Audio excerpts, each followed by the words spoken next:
Thank you for having me. Let me say ab initio that the Senate President is not right in this case. When Olushola Saraki was the President of the Senate, the same President of the Senate, Senator Fabio, had the same situation and circumstances with Olushola Saraki. He was also relocated. He still was relocated. In his own case, the clerk told him that where he decided to sit had no microphone. He said he was going to sit there. So when he was to make his points on the floor of the Senate, he complained about the Senate. Olushola Saraki called the clerk, and the clerk attested to that Senator Fabio was informed that where he decided to sit had no workable microphone. Having said so, he ought to be reminded of that circumstance being the same thing with that of Natasha.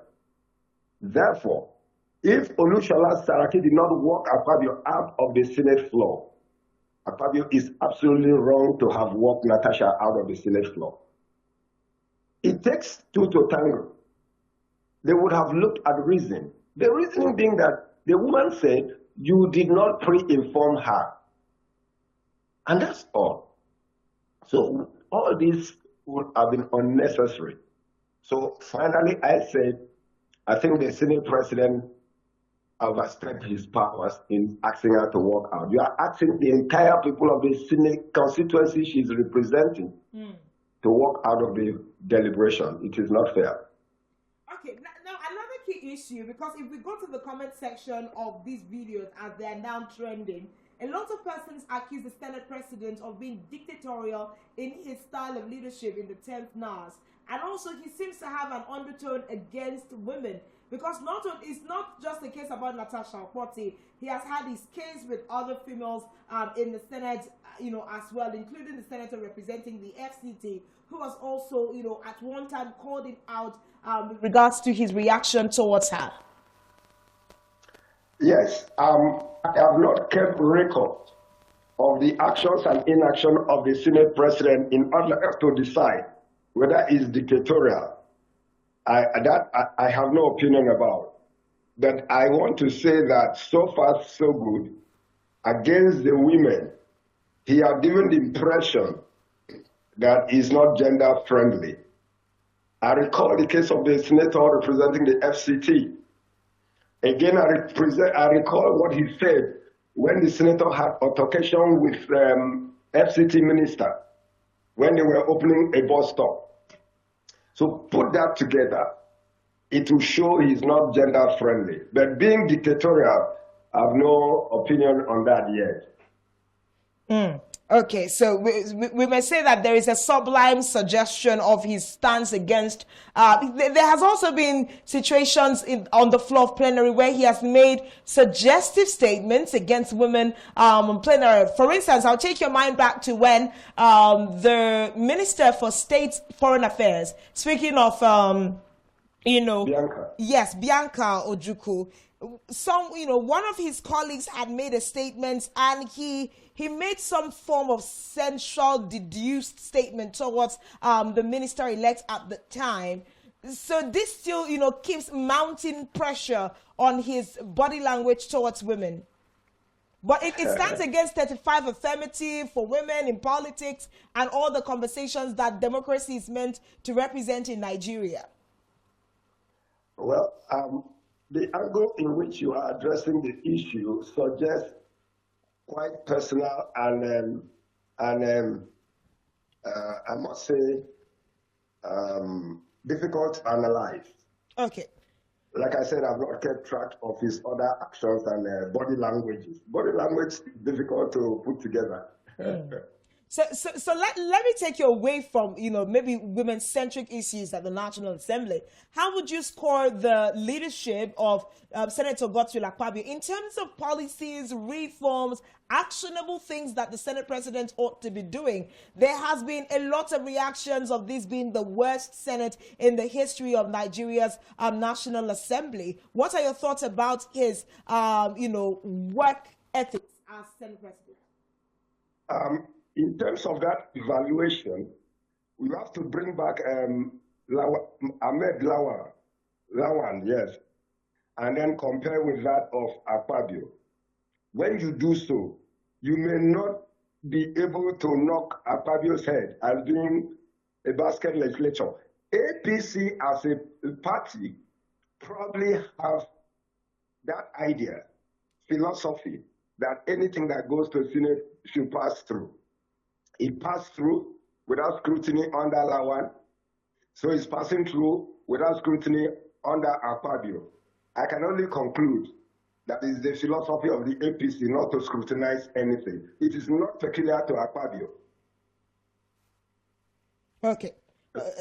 That's a serious thing. So, because it's not peculiar to Akpabio, do we just embrace the fact that, you know, Nigerians do not perceive him as being functional because a Senate president before him did it? Does it mean that this particular Senate president should be doing it? Especially also, Dr. Etim, let's also take the conversation a little bit with a bias here. He is representing the South in that position and capacity as Senate president, not to talk of the Akwa Ibom people.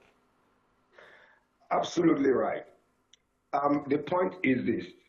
The nature of the political party ruling the country and having majority in the Senate is that which they do not want to do anything critical. So it is party philosophy, party manifesto manifested in the Senate. I'm not going to single out Akpabio, not even because I come from Akwa Ibom. Lawan did it. We condemn it. Akpabio is doing it. We're condemning it. We can only conclude it is a policy of the party. That is the way I see it. Policy of the party right here in question. All right, then. That's right. So I know you have already given your verdict about the case between, the rivalry between him and Senator Natasha Akpoti, but just taking some of the reactions we just had on our screen from social media reactions, and some other persons have faulted Senator Natasha for just not obeying the instruction of the chief whip who had told her she was relocated from that seat. Do you think that Senator Natasha might have also responded to this particular relocation differently without the altercation? I mean, she went on to say she wasn't afraid of the Senate president. See, each and every one of us must show leadership in every level, structure of governance in which we occupy. One thing that happened there is this. We must know that what goes around comes around. I've given you analysis under Saraki where Akpabio was in the same situation. It is now, Akpabio did it to Saraki, somebody is doing it to him now. That is just what it is. Akpabio did it to Saraki. Natasha is doing it to him. So we must be mindful of what we do in public offices and even in our private life. What goes around comes around. These things just have a way to come back around. All right, thank you very much. But let's move on from that conversation. Dr. Etim this morning has said that, the Senate president did not act appropriately to reflect his office in his response to, the altercation between him and Senator Natasha Akpoti of Kogi State. But let's move to another very serious conversation this Friday morning. The fact that the Nigerian Republic has barred Nigerians with ECOWAS passport from being able to transit into their country. Now, remember that Niger shares a very, very close border with several states in the northeast of Nigeria. And before now, as being a former member of the ECOWAS treaty, it meant that Nigerians and Nigerians could move in and out of both nations just possessing the green passport. But it looks like the end of that freedom has come because we saw the beginning of enforcement with regards to restrictions on Nigerians traveling with the ECOWAS passport, barring entry for those without a valid international passport. And it looks like a breakdown is beginning to be very visible with regards to the cessation of Niger, Mali, and Burkina Faso. Doctor, how do you react to this? My reaction is very simple. In diplomatic circle, if I not a member of a multilateral organization in which Niger and the rest have pulled out of ECOWAS. If you must come into my country, then you must meet the protocol in the camp. So whoever is going to Niger must go to the Niger embassy, get the conditionalities, meet it, get the permit and visa, and go through. Remember, the free movement policy of ECOWAS has put Nigeria in the situation in which we are. All the people that call themselves Boko Haram or whatever, terrorists, have moved in under the pretext of the free movement of ECOWAS protocol. Look at where we are now. So Niger will be controlling who comes in and out of its country and take care of its security by what they are doing. There is absolutely nothing wrong with it. Absolutely nothing wrong with it. So, but how does this go on to tell on ECOWAS? Because we've seen that now 3 African nations have pulled out of the treaty and have gone on to form the Alliance of Sahel States, the AES. Yes. But ECOWAS, go ahead. ECOWAS missed the opportunity of keeping the organization together.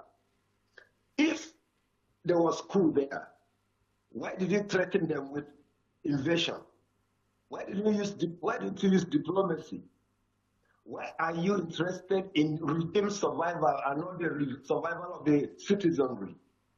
If the government was bad, in quotes, and the people didn't like it, and they staged a coup, what is your business going to say you must return the person to power?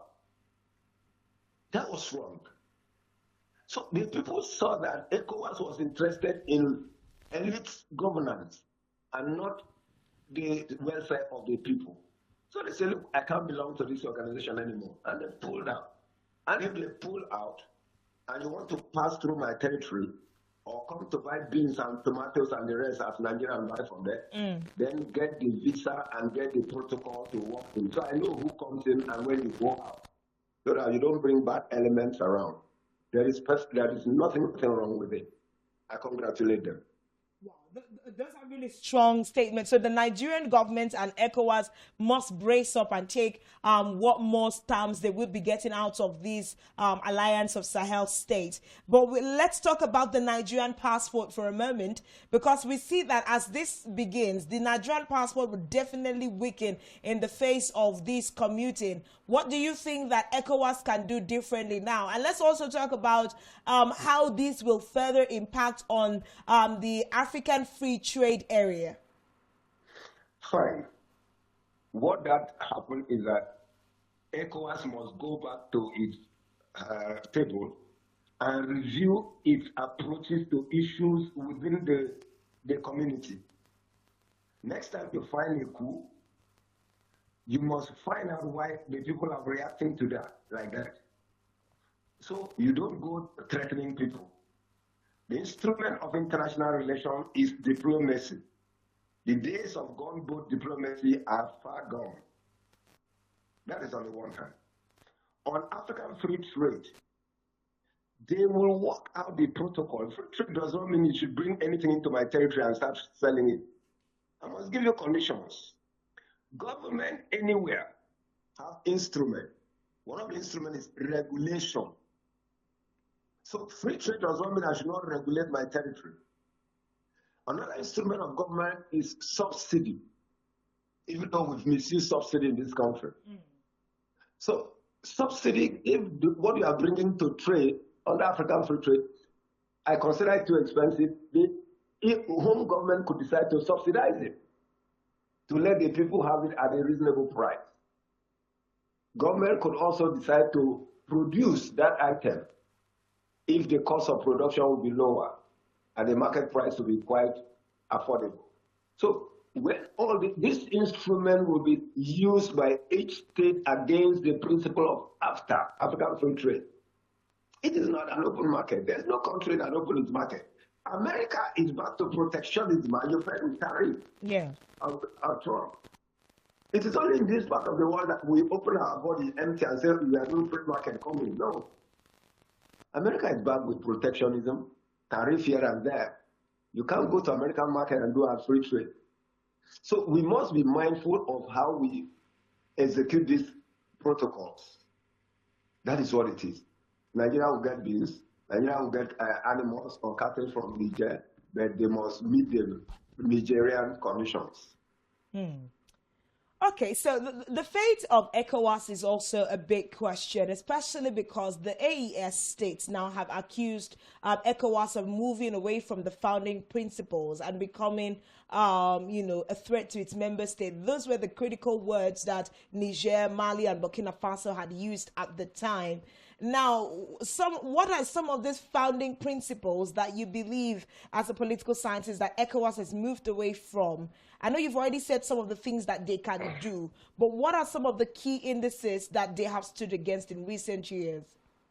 Free trade. Free trade was supposed to ensure I get what other country produces in my home at a reasonable price. That we are not doing. Support for one another. Nigeria supplied electricity to Niger. Why were you fast in going to cut off light in the name of embargo or sanction? When you know that people depend on that light, you put the whole country in darkness. Babies in the hospital bed, that need in the incubators, and the rest of them that needed electricity. Did you think about that? That's against the principle of ECOWAS. Do not forget that the River Niger, the dam at Kenji, the water is flowing through Niger. So when they put it, and while we were supplying them light, was on the agreement that they do not build dam upstream to reduce the volume of water coming to Kenji Dam. Now, if you now go to stop them from having light, which was part of the agreement on Kenji Dam, you are violating the agreement. You are violating the agreement. So these are some of the basic principles, foundation of ECOWAS, which the actions and inactions of ECOWAS in the circumstance violated. Okay? Yeah.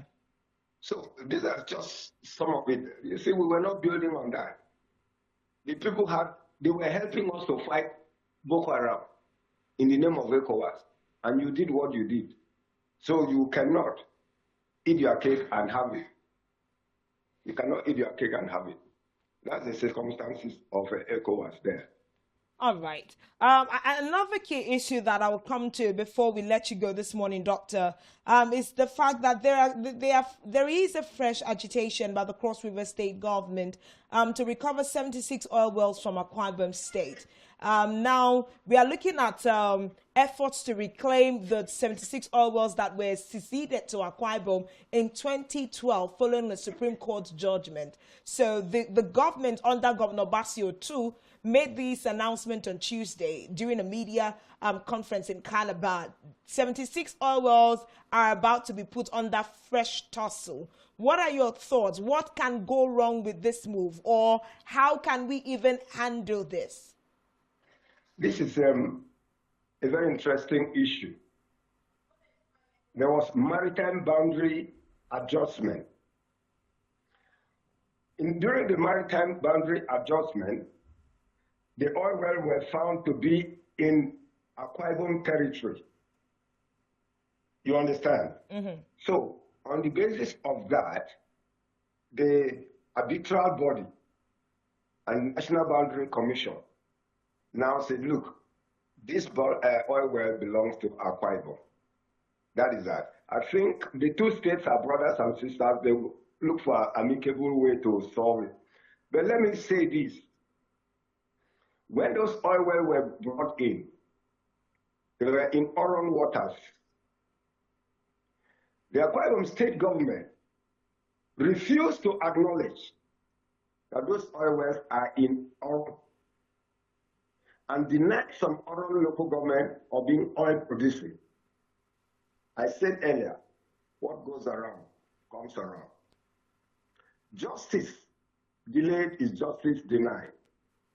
So, but however, we will put our own ideas and facts together for Akwa Ibom to retain those oil wells. But we must be mindful of the fact that you must not cheat the people.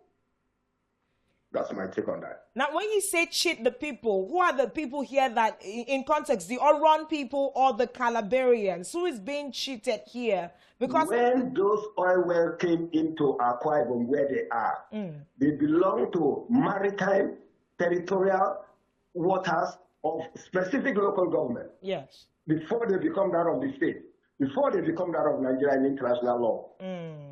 Why not? Why will you tell that local government that that they are not oil producing when there's a well in their water?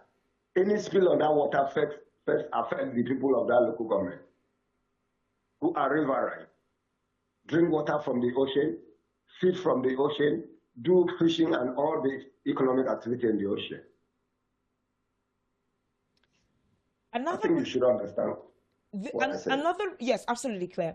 Another risk that we stand here is that we've also had long-standing dispute between Itu local governments and some other local governments in Cross River State. Are we not seeing a supposed fresh bout of ethnic clashes? We might see loss of lives and loss of properties if this is not diplomatically, especially in your words this morning, handled. They can be. For some time now, we've not had that. That is because there have been a lot of initiative on the ground taking place. My view is that we should push those initiatives further.